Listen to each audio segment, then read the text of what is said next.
Good, beautiful morning to you, and welcome to Kingdom Moments. I am your host, Pastor Gerald Kirby of Lighthouse Church in Pensacola, Florida. Kingdom Moments exist to share the whole gospel of God with our family, capital I-L-Y.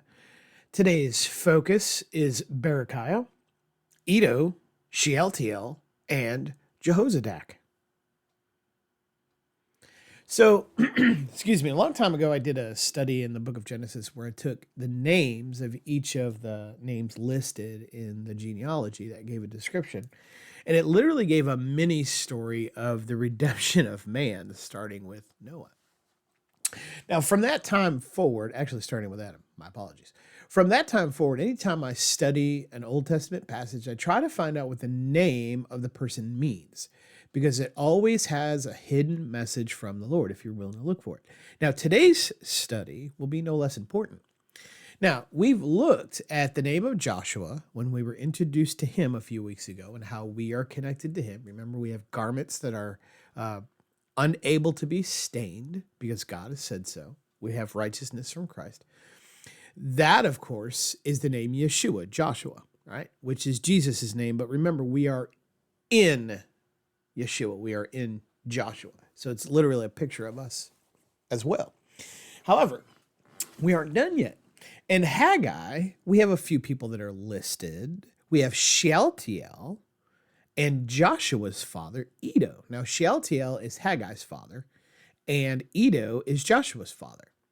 Now, would these two names give us a message from God? Well, let's see.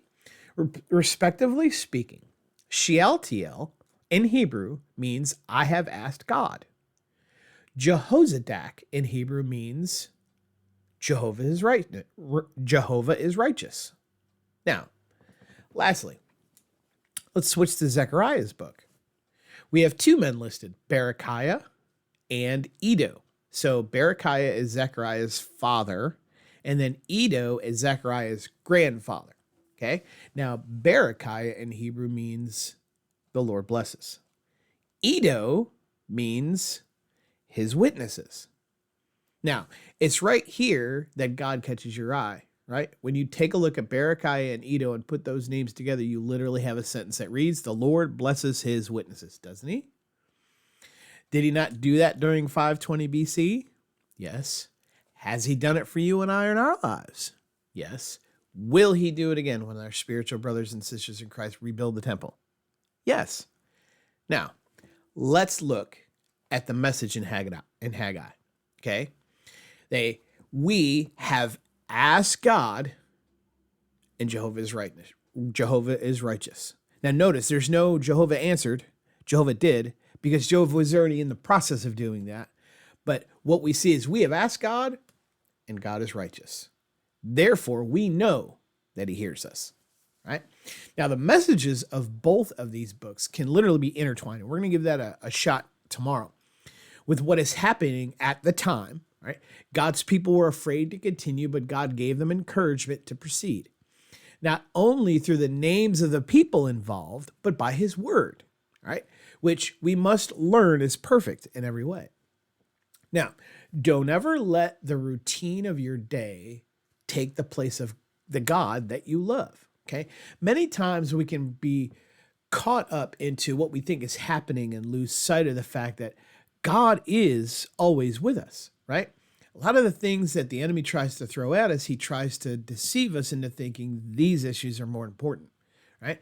We should allow the opening of these books to literally be an anthem for us of sorts, that God has called you and I as his witnesses. Now, God just doesn't call his witnesses, he blesses his witnesses that go. Now, he has called us his witnesses, ready? In these last days.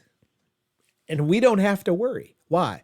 Because he is righteous. And remember what he did to Joshua. His righteousness was imputed onto Joshua. God, Christ's righteousness was imputed onto you. So thank you so much for your time today and your attention. I pray that this is a wonderful, beautiful Tuesday for you. And I pray that God blesses you and that you take the truth of this lesson and just let it resonate in your heart in such a way that it changes your day and it changes your life. You're not alone. You are not defeated. You are more than a conqueror. Love you, family. Take care.